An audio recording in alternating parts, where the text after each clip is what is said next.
forefront in your mind and in your hearts, just having watched the film and thinking about the themes.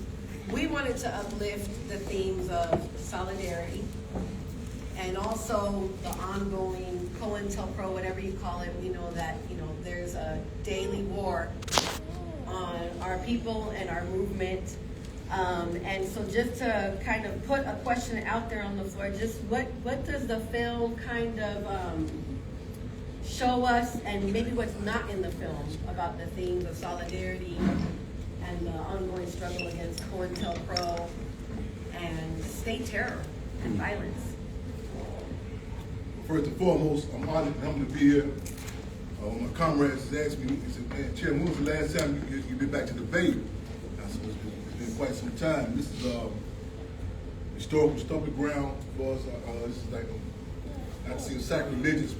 I always said, I drew a correlation to one of my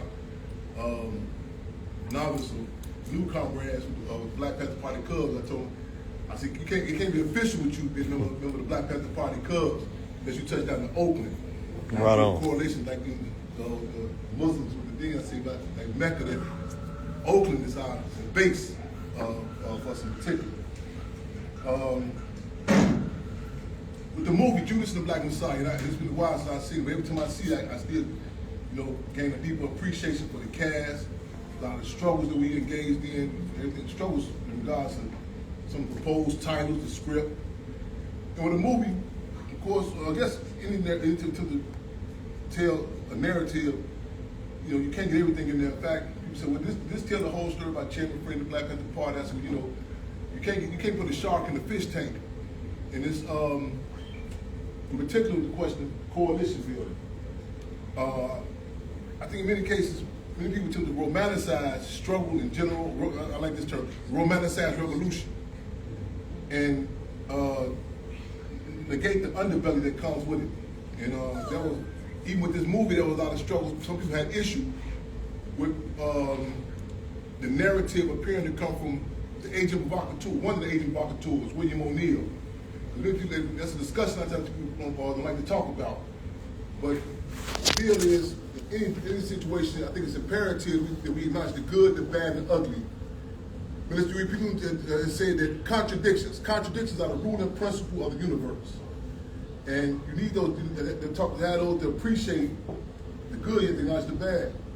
But with the Rainbow Coalition, something that people just say, well, we just all came together to romanticize. It wasn't just this kumbaya, we all get together. There were contradictions. And in particular, put in context, Chicago, which was, and for all practical purposes, pretty much even remains to be the top segregated city in the country. And the race contradiction is something that is a major tool utilized by imperialism. And in many cases, people tend to avoid it, but to be upfront to acknowledge it. And Chairman Fred dealt with the philosophical tool of dialectical materialism, acknowledged the dynamic of race and also class contradiction. Something that is a big stickler again in Chicago. He dealt with it. Even to this day, there are places in Chicago that I haven't even been, but they acknowledged that, and there were certain dynamics like there were. I brought this to some members of the Panther Party one time. I told them, I say, did you notice Chairman Fred didn't take you to this particular meeting? Who he took, it was science. It was science to. In fact, Chairman Fred would say that revolution is a scientific art that must be perfect. And I was just even having a flash. Just now we moving these chairs. I come and I say, you like blue chair. I took this thing with Papa. Papa say, Mama say I'm thugged out. I said, Mama say I'm cubbed out. Like the black and light blue, like the Panther colors. But when these chairs, we move these chairs, I was informed by when Chairman Fred was going to meet with the actual Blackstone Rangers, who became the Black Keystone Nation, which is one of the largest street organizations, and not only in the city of Chicago, but the country. And they say, well, Chairman Fred, when he went to go meet with the Blackstone Rangers, who he took with him, they say, in fact, he did a role play before they went. He rolled up, he lined up some chairs. He said, when we pull up, when that door opens, that door must close. That door must, it's structured. And take into account our different personalities, who was who. Those are different that you can't point in movies. The organizer has to do that, and to be able to go to the group. We all have our different deficiencies, our pros, our cons. So that's a dynamic that cannot be put in the movie. The timing, but who you deal with in the movie is a realist. Like even the dynamic about the young patriots when the Confederate flags. That's what I'm saying. So it's not. Some people say, well, did he come and he stopped us from being racist? No. Chairman Fred, another statement that revolution is a scientific art that must be perfected. I tell you, our emotions and how we feel and idealism, but to be scientific about this. When we look at the ruling class, when they form alliances, and when we talk about World War I, World War II, the Axis powers, the Allies powers, it wasn't just feel good, who likes who, but that dynamic. Even with the present-day Rainbow Coalition, I recall, I was going down on Standing Rock, and there was certain members of what I was Black Panther Party Club who were politically immature. They couldn't go in delegation. And this delegation, this wasn't a trip, you know what I'm saying? It's a delegation was going. And I recall specifically going down to Standing Rock, and certain forces, we was halfway there.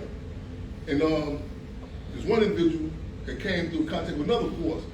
And we riding, and the way he poured a big bottle of liquor, and he was like moving loose with it. And police, they pulled past, so I said, let's pull over a minute. I said, are you familiar who I am? And the serious where we going? And he said, oh yeah, I know you. So he got the name of his different quote-unquote conscious rap artists. He said, I heard this song before, but he really didn't know who I was. So I said, well, we had to back this trip up. Some people can't go. You can't go. And I was even talking about the whole dynamic. I said, when we go on, the significance of alcohol within this, they had a ruling class. Colonialists that utilized as a tool when the colonialists on the indigenous people. And his position was, in fact, I drew the correlation to crack. And it's an outreach with the black community. And he couldn't see it. He said, man, this alcohol, that's not like crack. And it was subjective. You feel what I'm saying? So when you do a coalition, you'll see a sensitivity of other communities, other people.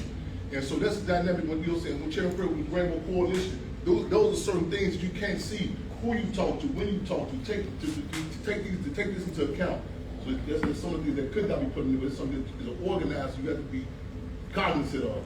And even when we got down to Standing Rock, to make sure it wasn't this blanket approach.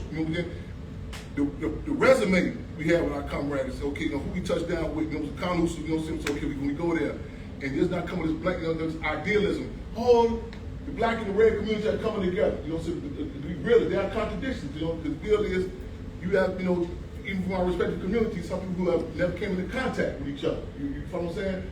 But the process is real. It's to develop resumes and define points of unity we can work at. How about for you, Kat? What kind of takeaways do you have from the film that you want to speak on? I think one of the takeaways from the film that is important is eternal organizing lessons inside of current conditions. And what I mean by that is, when I was 14, my dad just got out of prison. We was driving in a truck. And I grew up in Vegas. It wasn't no politics. It wasn't like the Bay Area. It was like desert mobs, Morbins, and cowboys, and very segregated. And most of the black population that migrated from the South. It was just I remember the first book that I ever read about the Black Panther Party because it was the only one in existence in the library, and I found it on a shelf. There was a picture of these folks, and I didn't know who the party was. So it was my dad came home from an American concentration camp, and we were driving down whatever street, and seemingly out of nowhere, right? I looked at my father and I said, you know what, Dad? I said, if the black folks and the brown folks have figured out that we have more in common than we do not, this is in elementary or junior high. I said, white people be in trouble, huh? And my dad, he tells the story, he just looked at me and was like, yeah, baby. Like, where did that come from, right? So fast forward to my first organizing job is in South Central, which is the black and brown community. And it's the hardest organizing that I have ever done in my life. And not because black and brown people are inherently difficult to organize, but because white supremacy is a hell of a enemy. It's a hell of a fucking beast, but understanding that the key for us, right, is in that solidarity. And not pretend like everything's kosher, but really being able to break apart the lies that white supremacy tells us about each other. So that when I talk about it now, I say like, I be in the black community with my people, and they be like, yeah, well, they taking all our jobs. Well, let's break that down. Really? So when you go to the hiring office or you go to the construction site and they got the thing, is them that's doing the hiring? Is these folks that's doing the hiring? Like is these immigrants from wherever? That's who's giving them your jobs, right? Is that what's happening? And then I go into the Latinx part of the community. They say things like, oh, well, you know, they're lazy, this, that, this, the other thing. And I say, where'd you learn that at? Who taught you that, right? Is that something you've actually seen, or did the person that is paying you $2 an hour for $75 an hour work, is that who told you that? Who actually benefits from that? So where I'm getting to is the ways in which the conversation, and I didn't know about the rainbow.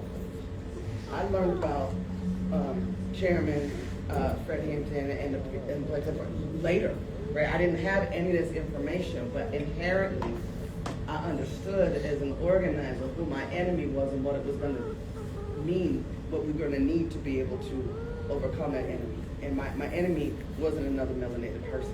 My enemy was this institution of white supremacy, because I didn't have those words then. I said I was 14 and then I was 20, and it took me a minute to get there. So one of the most powerful things that I think has always resonated with me, because it's resonated with me since I was a kid before I had any political education, is the idea of a rainbow coalition, what that actually means, and the power of that in terms of organizing across contradictions towards a shared common goal, right? And then we deal with the other shit in the great room, but then we deal with the other. Once we get to where we're trying to go with this first step, then we are going to have to deal with these contradictions for real, right? But we can't even really deal with that under this current paradigm. Hopefully that makes sense.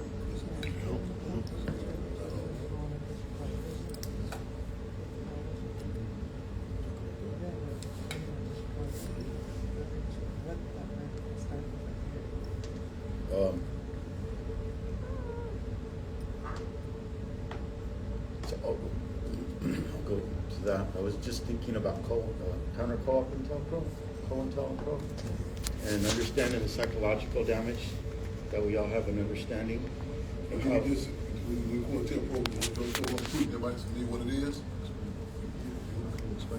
Okay, just COINTELPRO, an acronym of Counterintelligence Program.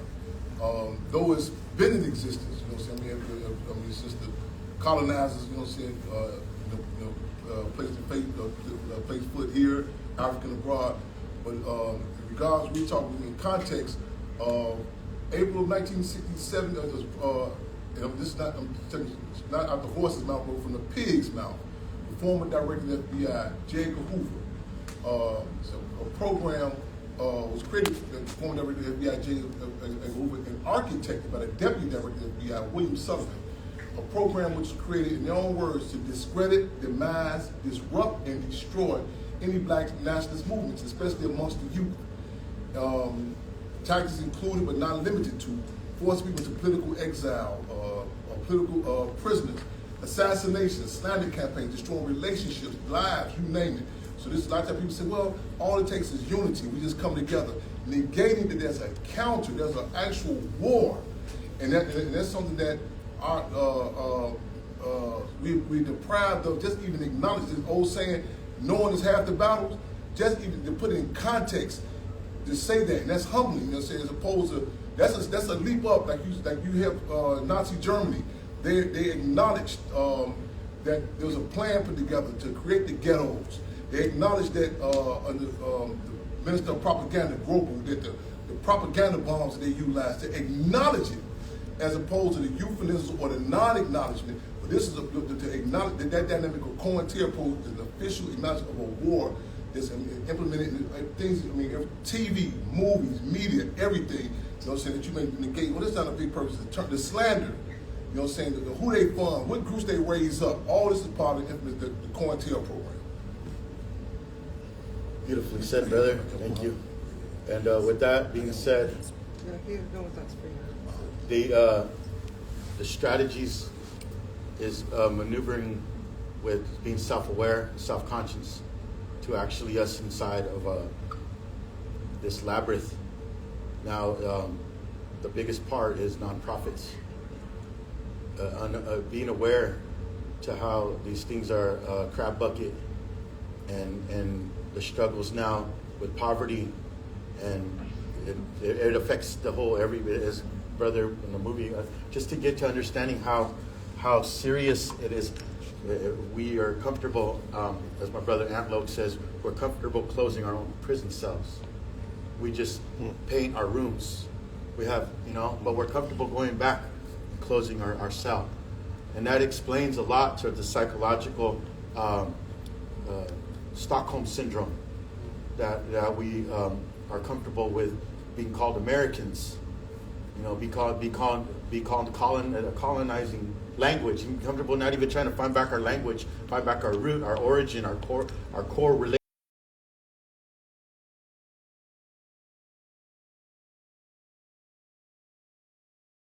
Stepped away from understanding we are the medicine. We are the medicine for our people. And the land teaches us these relationships with the agreements as the ancestors left everything down.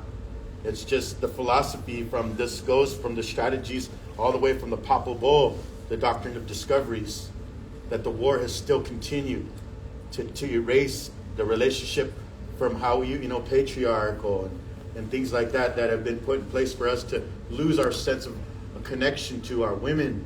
Then we lose the sense of our connection to our women and our daughters area. But the ancestors have this relationship, the tar, the oil, the mineral extraction, all these things, uranium and salt and the spice trades, us, our people. So these things of liberating ourselves and organizing, this is right.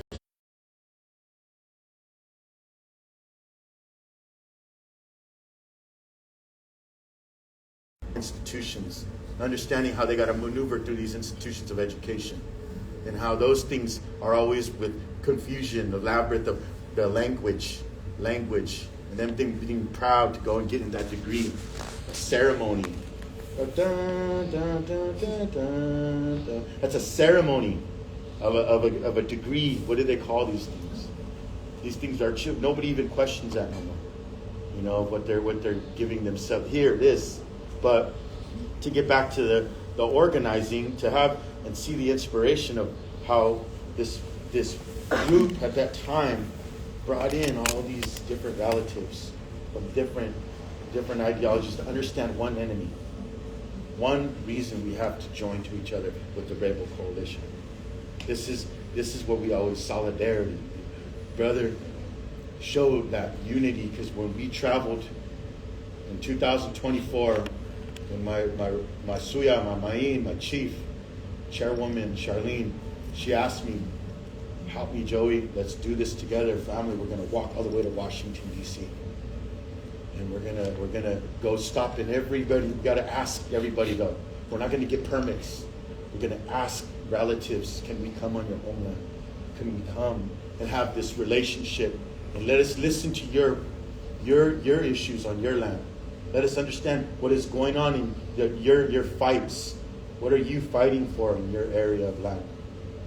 And when we left, not one native, other than the Mexicas, and a handful of conscience warriors, walked with us across that bridge. We took over the Golden Gate Bridge. We had lowriders and motorcycles, bikers helping us.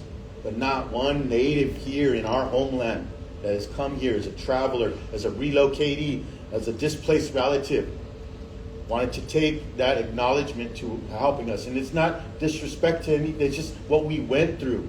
This is the experience, I'm telling you. I'm not judging anybody. We've been here since time immemorial, since the beginning, as we got pulled from the ocean, from Coyote. We are the descendants of Coyote, grandfather Coyote Ekmayan. We sing to the northern wind. We were pulled right here in Tushtak, so-called Mount Diablo. First contact. And we know who we are. And this traveling, we continuously have to remind people who we are, But we know we don't need we didn't need to do that. Just like everybody here, we need to be conscious to who we are around, what we're around. But we got brought in the Black Panther Cub Party in Chicago. That's what took us in. You know, that embracement, brother, fed us. And the families came out and they fed our family. Walked the horses, those spirit horses with our Ogallala. Bajan is the one, Sister Bajan, brought the relationship for Brother Chairman Fred Hampton Jr. to come and invite us into the ghettos, right there, to the homes, and acknowledge your relatives, and everything that has been from the beginning. Took us in and educated our family, and brought us to the mayor, right? There was the mayor, and in these things, and that time just spending with this acknowledging, you know, that we're going through the same struggles continuously. We're going to continuously fight, and we're going to unite our fight. The fight always needs to unite, like Carter Camp said. And so I acknowledge, you know, the respect for all of our people, for the unity of our community. And the red, black, red, all people who are suffering from the same oppressive nations. You know, want to continue to raise that language in a good way. And just, you know, the COINTEL, I think there has to be more information you can continuously put. We got to invade the algorithms. We got to keep pushing these messages. This is where it's going to keep helping the resilience rise and invoking these spirits to come back in the womb, to remembering their obligation to protecting the sacred.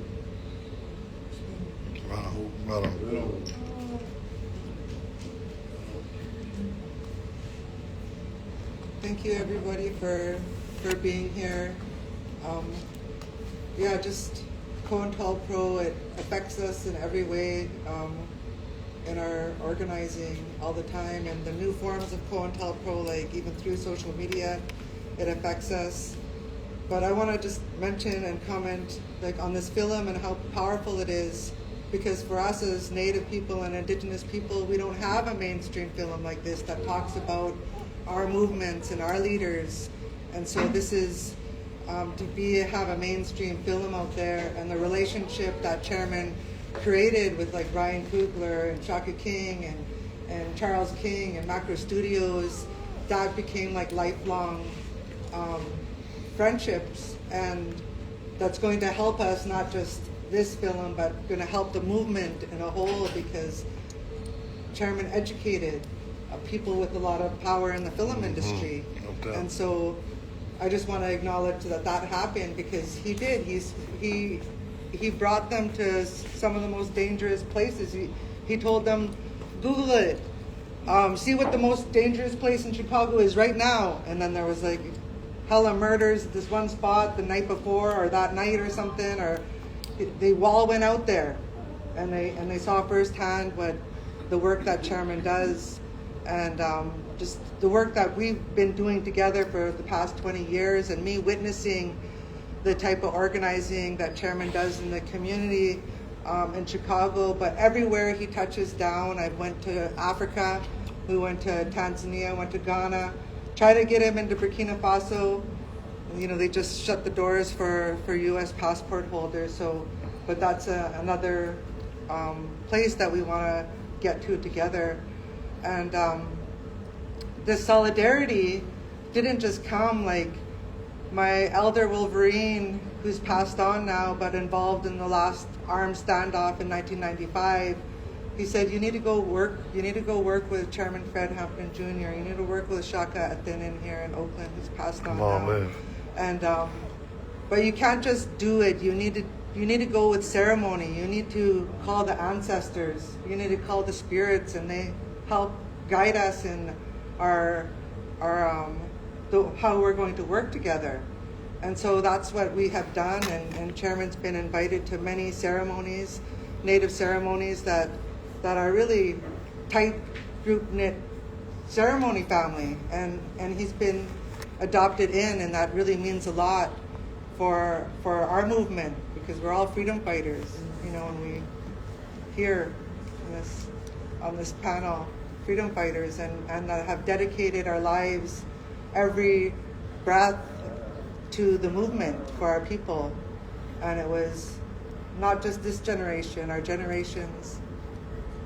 Chairman's father, my father, they met in Canada, so-called Canada, before Chairman, he was assassinated. And so we have a lifelong relationship, and the type of work that we do is not just straight movement work and front line. And for us, we face off with industry, face off with the whole Canadian government, occupation of our lands. And we've never signed treaties in BC, so we continue to fight. My brother Ishgari here, he's from north of me, and he came with me to Standing Rock. He was a little group of 5 of us that went down there together. Our people, our families, we fight for our lands. We still continue to this day, and just this unity amongst the Black Panther Party, Cubs and Mama Kua, and being adopted into the family really means a lot. Being able to go to Montgomery, Alabama, to the Legacy Museum where that Montgomery brawl happened, go there with Chairman, right there to where that happened, was like epic. Going to Ghana, going to the slave dungeons with Chairman, because when we first start going to ceremony and together, and I would feel, oh, what tribe are you, Chairman? And so going back to Ghana, he's accepted everywhere. He's a part of everybody's tribe there.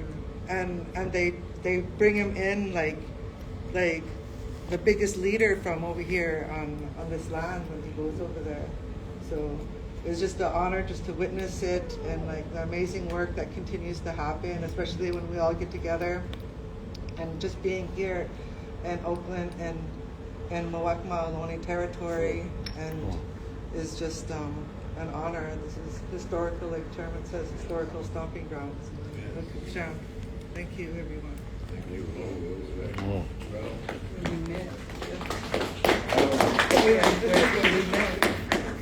I have another question that pertains to the film, but before we move on, I actually wanted to ask you if you could share with everybody who's here in case they don't know. I think tonight's panel and the film and the whole series of events are largely came from your vision, and you're here as part of something bigger this week. Yeah. So I wonder if you can just let everybody know, what brought you here and what is tonight a part of and building towards? Okay, so in our homeland, we're dealing with a massive oil pipeline, a massive oil industry. And the oil industry fuels all of this white supremacy, European dominance, imperialism, war machine, and it's destroying indigenous homelands in the so-called Alberta tar sands. They want to mine an area the size of Texas, massive area. You can go and look at it. It's from Google Earth. And so the refineries where these are piped through 1,000 kilometers through our territory to Vancouver, Burnaby's, Tsleil-Waututh territory, filled into super tankers, destined to here, to the Richmond oil refineries, and then abroad. And majority of it goes to the U.S. military. And so we've been fighting oil and gas, and it's a big battle. And this is the heart of this beast, these refineries that they're destined to. So we're connecting with activists that have been in Richmond and different areas that have been fighting these oil refineries here in their community, and having some different sort of closed session type of strategy plannings with them at the same time. But coming here, not wanting to just come here and knowing I have to touch down with like Cat Brooks and and Chairman, this is his other home here too. And so just knowing that, and then knowing I have a whole family from here, Muwekma Ohlone territory, that need us to recognize them. They're fighting for their federal recognition, but the people need to recognize, hey, this is their land, and they're struggling to continue to fight to protect their lands. And Joey's my ceremony brother, and we have a deep connection as well. And then our whole tattoo family, because people in the movement here have been saying, hey, when are you going to bring the tattoo gatherings here? So this is a bunch of events, but it all fuses in. We're all warriors, freedom fighters, fighting for our lands and our waters, and to continue to survive this genocide against all of us. And the tattoo gathering is happening just over here for 4 days. This is the first day. It's traditional, majority traditional hand poke, but all Indigenous tattoo artists. And it'll be going on till Saturday in 11 to 9 every day. And then on Sunday, we're having an Indigenous opening and this water action at Keller Beach. And we're asking people to come and join us at Keller Beach at 11.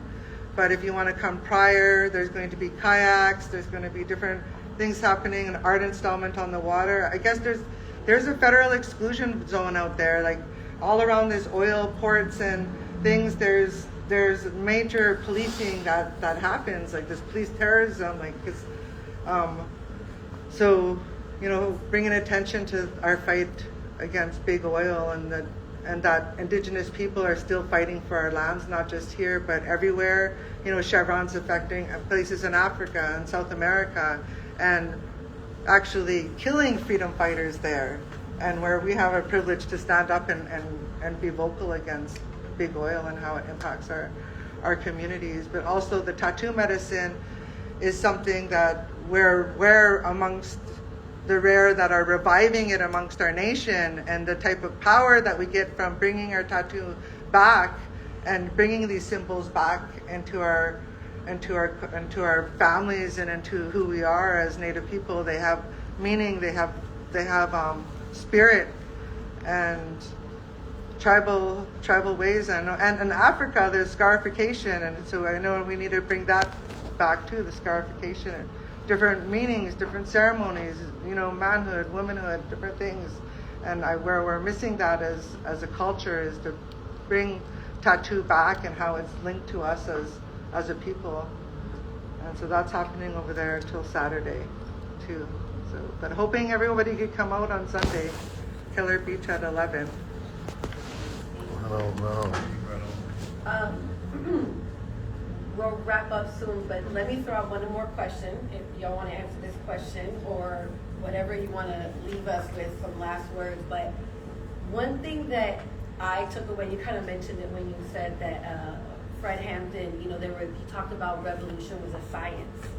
And that's something that I noticed in the film, and that I've noticed when I study the history of the Black Panthers and the Young Lords, is how much study of history and study of political thought and maneuvering was central to how they built. And they were very disciplined about that.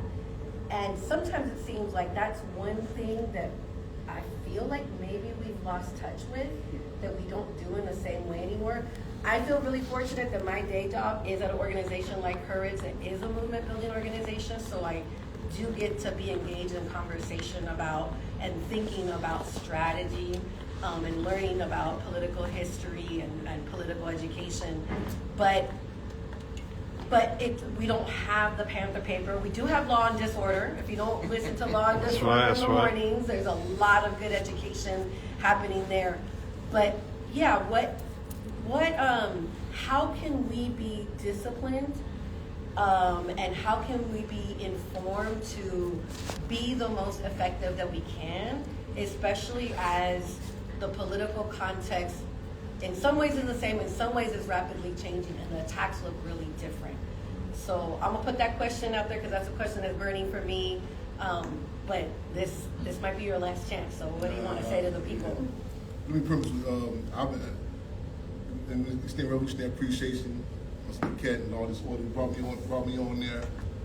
And my fellow panelists, I appreciate the work, the resume that we have with the workers on State Revolutionary Cleanse Fist. I just had a flashback. It's kind of late for the question. The movement in Chicago and Maywood, everything. So I got a saying now. We work together. We've done moves on horseback. We do horse together. We're on the battlefield together. And even to this day, the impact, even when I respect the communities. that, you know, there was people saying, I didn't, some things they said, Chairman, I didn't know there was no more Indians, excuse me, they say, the native, they say, we even know it was still happening. The actually see the work there, the impact, it's hard to articulate the ongoing respect, and it was leaps and bounds that have been made with that. And Lenin, this is a quote from Lenin, said, it would take people 20 years to learn ordinary times, they can learn in 2 years in revolutionary times.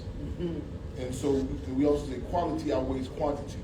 So I just want to, again, revolutionary appreciate for this panel, revolutionary appreciate for everybody here today. We're going to question. Also, Thug, the Black Panther Party, I got to acknowledge my brother here. So to you guys respect that Mr. Fitz, Bunty Carter bloodline who's in the building also. CRC, Clinton salute. And to we respect the land that we on, you know, we respect that. I'm proud of our ongoing relationship with the indigenous community. To the question at hand, this system, it says, you know, it breeds a psychic, and I'll say it breeds a psychic. As Field Marshal George Jackson of the Black Panther Party said, capitalism not only affects the economy, but it affects the psyche of the people. It breeds a psychic where it's not cool to engage in theory or read or look for information. Black Panther Party position was the information is raw material for new ideas. Again, information is raw material for new ideas. And Ministry of said our people do not read as much as we would like for them to read. So we add to them, so we got to be innovative on how, you know, say, the fact that the movie, one of our things was with the movie, we said we got to put this Panther Cub peel in the applesauce. To be, you know what I'm saying, to get the information out to people. And I recall one day on a movie set, I was like, the director, they said, what's wrong with Chandler? I said, no, I say, I don't know if this generation is going to be able to grasp the significance of a free breakfast program. And he said, I said, you got to keep in mind, this is a generation they had the Uber Eats. You know what I'm saying? So you have to take these dynamics into account. And in many cases, people become conscious. We say one of three ways: inspiration, aspiration, or desperation. Again, inspiration, aspiration, or desperation. So certain situations have to be in place. Because a lot of times people romanticize the '60s. They say, oh, things we had unity, you know, the Rainbow Quarters people came together, but you have to keep.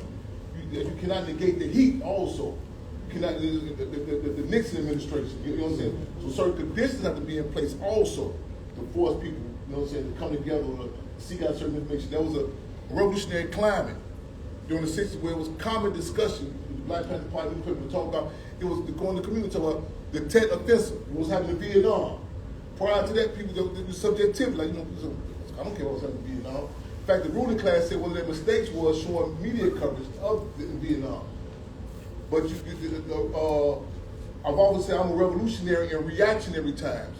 And people say, you can see what some of the characteristics of a revolutionary time is when you see like a blitz, and you're seeing this now, like the imperial is like a blitz. There's no ducking, there's no saying, well, it's better over here, it's better in Africa, it's better in Palestine, whatever. A full-course blitz, and we've seen this during the '60s where you were forced to have a discussion. There was no ducking and dodging. We see a climate now where, you know what I'm saying, with certain people can relate. You were forced to have discussions about the Strait of Hormuz, the gas prices. You know what I'm saying? This is just some sort of conscious decision. Let's talk about what's going on over there. And I recall even my early days of organizing. I was at Acorn Projects one time. This was under tenure George Bush Sr. And I recall in a conversation with the individual, he was saying something. He said, Saddam Hussein, he had violated the no-fly zone. I said, well, what make this kid have this conversation? What type of, what forces? And many times, people engage in certain discussions when the ruling class say, okay, you can have a discussion. You give them the green light to have it. But then, and also under certain conditions we see now, where the emperor has no clothes. It's in a raw. You know what I'm saying? I mean, in a front. What's going on? Now, I had a discussion some other day. I say, even with was January 3rd, with the U.S. going to Venezuela and kidnapping President Maduro and his wife. And I asked someone, I say, do you think that another administration, whether it be Obama, Clinton, whatever, do you think another administration would acknowledge openly that they're keeping the oil? And they said, no, so you do it, the U.S. would have kept it anyway, but they wouldn't have said it.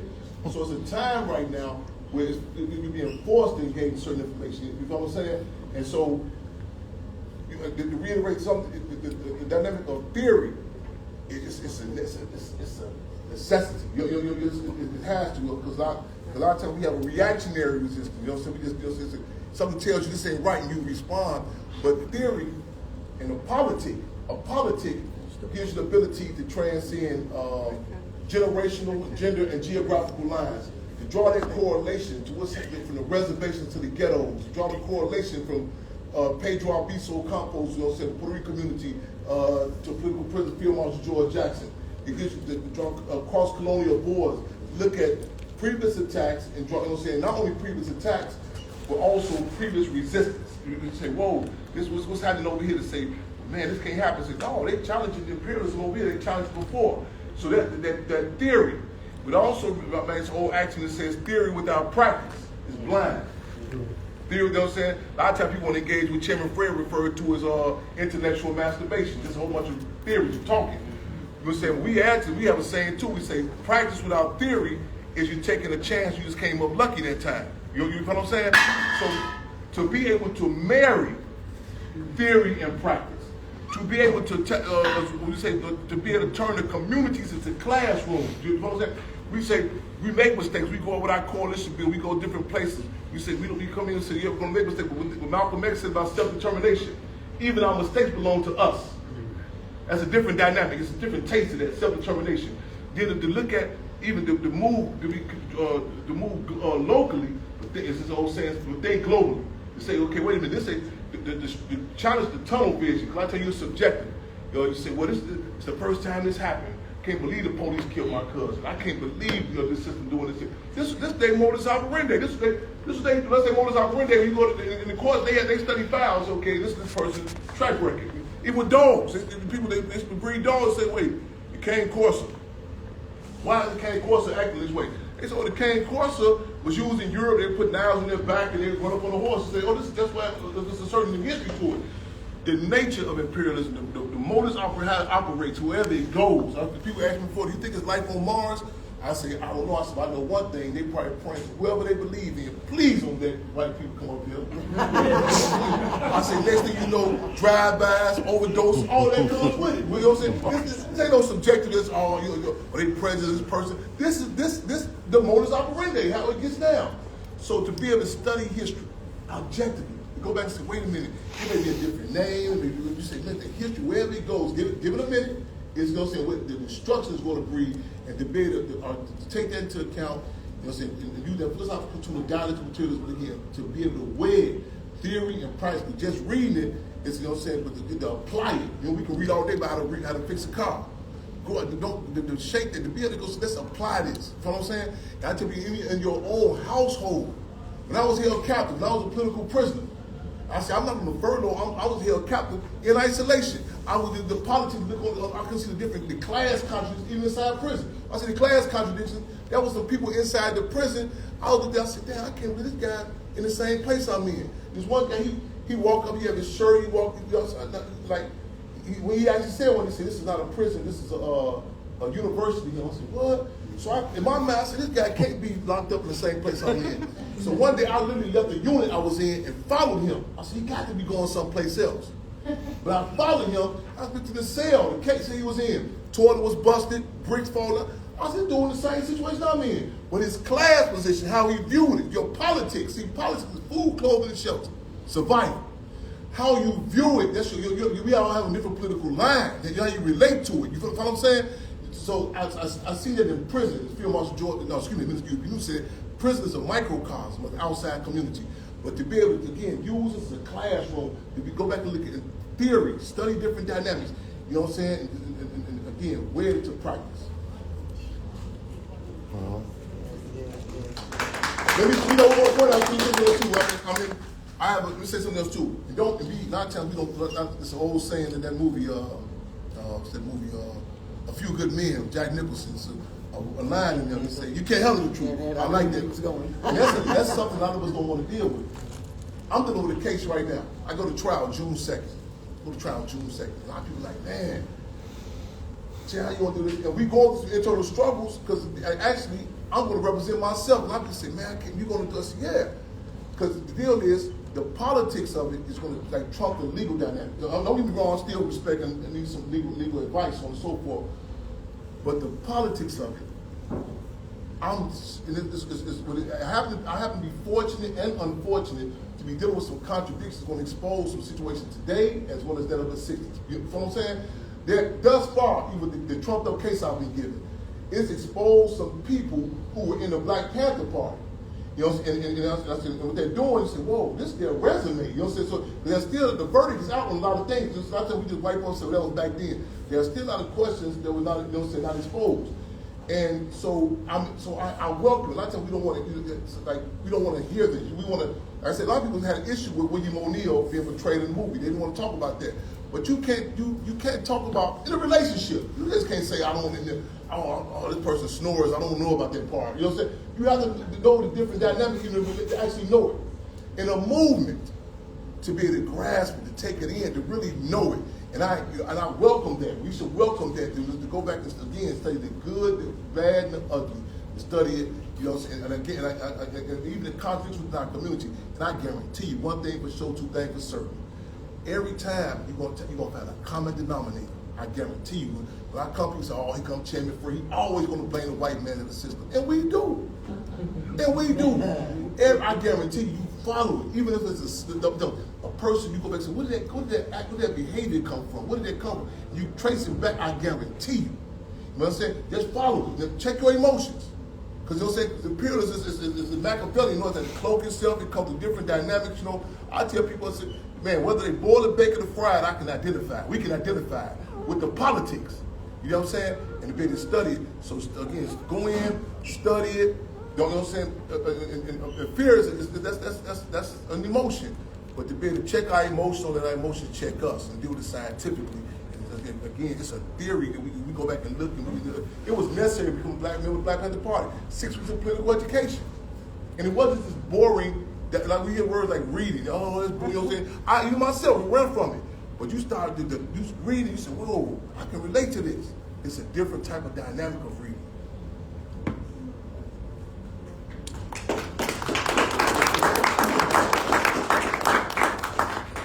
I don't even know what else needs to come after that, but I feel like Chairman said it all.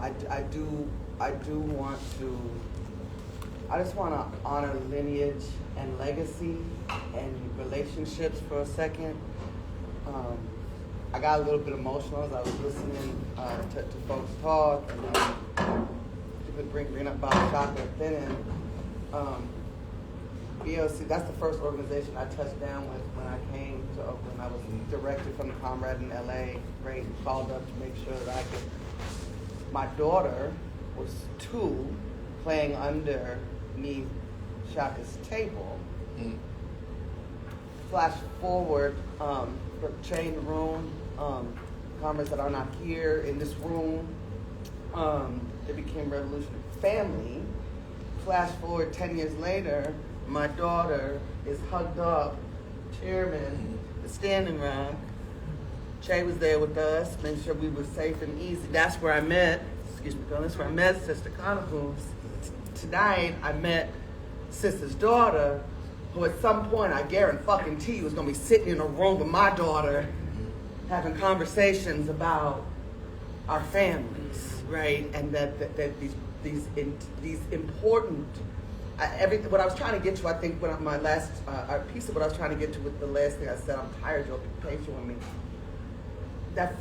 I believe my ancestors spoke to me. I believe that I am my ancestors' dream, and my life is about doing the bidding of my ancestors, right? Because I'm on this side of the veil, and so I don't believe in accidents. I've had no intention of moving to Oakland, California. I was born in Las Vegas, Nevada. I'm an actress. That's what the fuck I thought I was going to do with my life. I'm sitting here, right? Because I'm obedient. And so I just like, wow, right? I say a lot on my show. If you do ever listen to this, I'm moving on. But I'm grateful. I'm grateful, Brother Che. I'm grateful. I'm grateful, and it's humbling to be able to spend your life being of service to the people, to the work, to the mission, to our ancestors. It's humbling. which is why it's so important that we get it as right as we possibly fucking can, right? This isn't a hobby. This isn't something that, I'll just speak for myself, that I do for fun, though it is fun to be able to holler at chairman, to sit down with Roz and Conklin, right? That's right. Screaming, I say a lot to them, screaming fuck the police, it is fun. I enjoy doing that. But that is not the point and purpose of the work, right? When some people go to work, right, and people get really intense in their jobs, they say, well, you know, it's not life and death.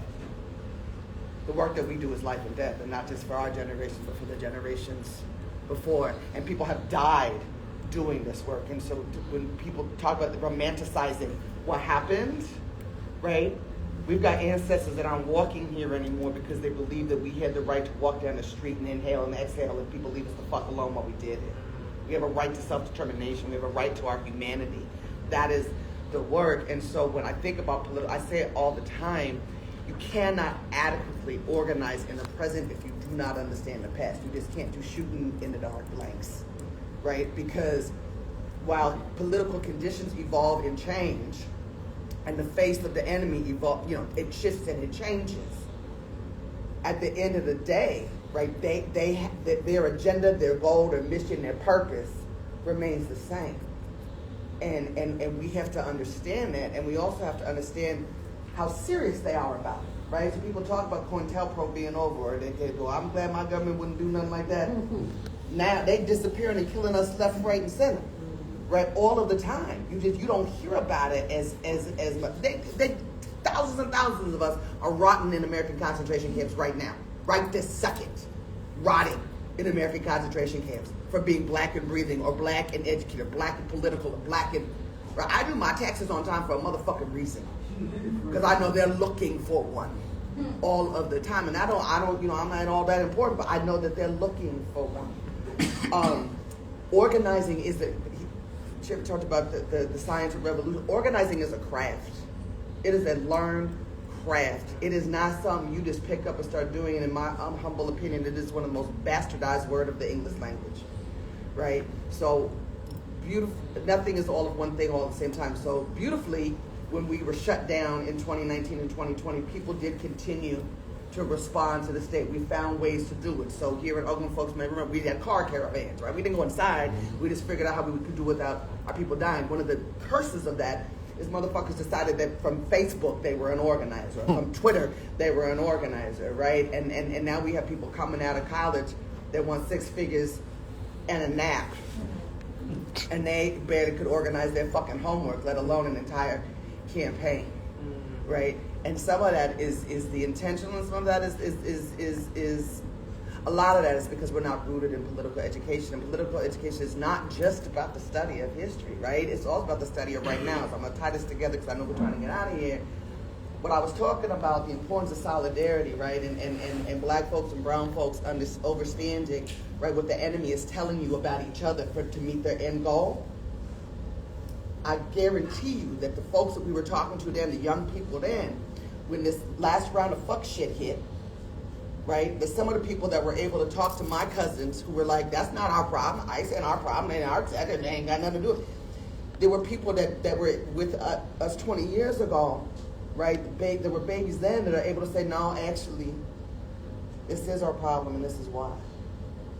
Historically, this is why this matters. This is the way they're replaying this tape, right, from there. So we're in a moment right fucking now where we have better learned historically the importance of solidarity. We better understand this. People talking about this right wing, this swing to the right of this country. This wasn't a fucking accident. This didn't just fucking, Trump didn't ascend to this regime and this just fucking happened. I started covering governments in Europe that were swinging to the right fucking 8 years ago. The replacement theory, Godot in fucking France, talking about the African immigrants there. All of this shit is connected, right? And so I'm not talking about even studying, right? So we have got to be in consistent states of study, of past, present, which helps us better guess about potentially, if we don't move this way or that way, what the fucking future is holding for us, right? And it's also about the discipline Organizing is a discipline, right? In the same way you go to the motherfucking gym, right? You better be engaged in the discipline around your craft because your people's lives depend on it. And if you're going to put yourself forward like you were serving to the people, or hey, listen to what the fuck I got to say, you better take yourself as seriously, half as seriously as the state takes you, and way more seriously than the people take you.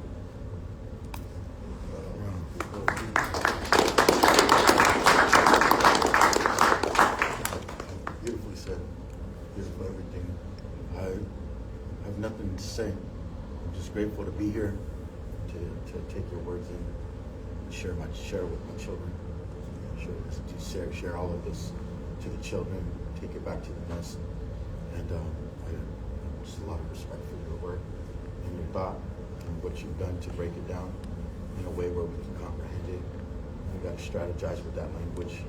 We're talking about the language is changing, the times are changing, the war is still the same. I'm just grateful for that. Thank you to Joey and all the panelists. One of the things that I think about just talking about our political education is Chairman always talks about the political muscle, building our political muscle.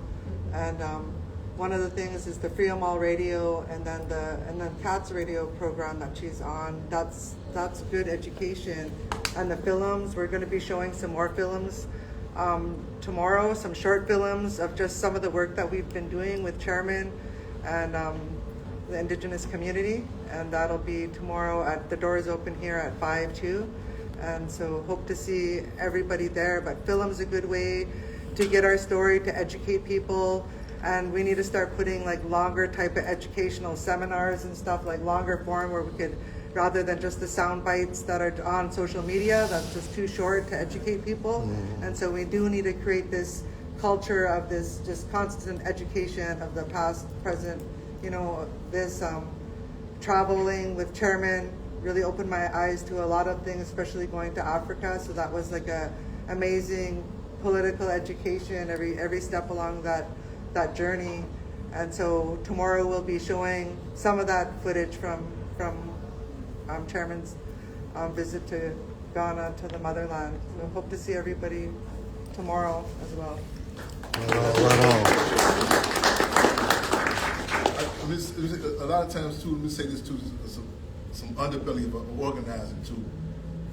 You might not be familiar with this, like there's going to be situations. We have to move on a political pivot, a political pivot. Literally hours before y'all that came through on the trip. Congress give me a call, you know what I'm saying?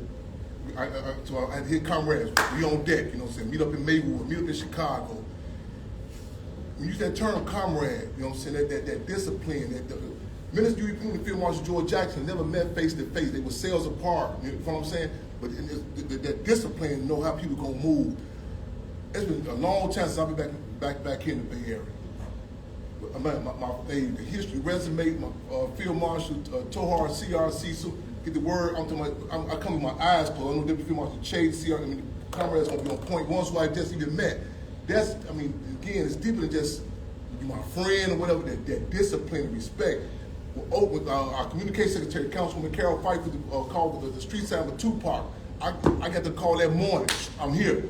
So that's something I really want to stress too. That because again, a lot of our stuff is not laid out. We don't have the ruling classes, resources, or you fight for the minds and hearts of the people. A lot of times people don't think things are official unless the state say it. But you have to be able to have that discipline amongst comrades and forces. You go. I go. One of my former comrades, I had to shake him. This years about 15 years ago. He had no faith. No faith. You know what I'm saying? We got to New York one time. He's like, how we gonna do this and that? I said, oh, I can't deal with you. You know what I'm saying? It's certain that this. I said, I go anywhere in the world on a one-way ticket. You know what I'm saying? I know the people's relationship, the respect for organizing. I have confidence in the community and the faith in the people. But again, we have to show for that. They're really that discipline. I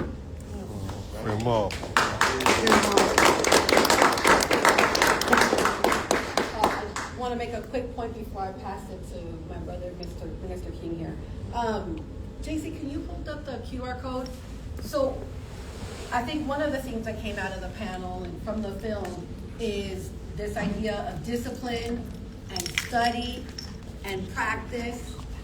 And the last part of that is there's the theory, there's the study, then there's a practice, and then there's reflection. And all of this, it needs to be done in collective movement.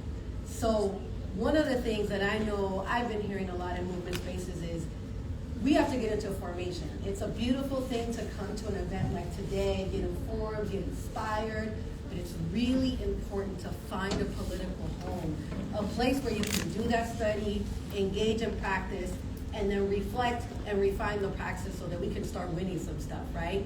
So courage can be a political home. We do a lot of intersectional work. I think the panel tonight and the events this week is a good reflection of what we're doing at Courage.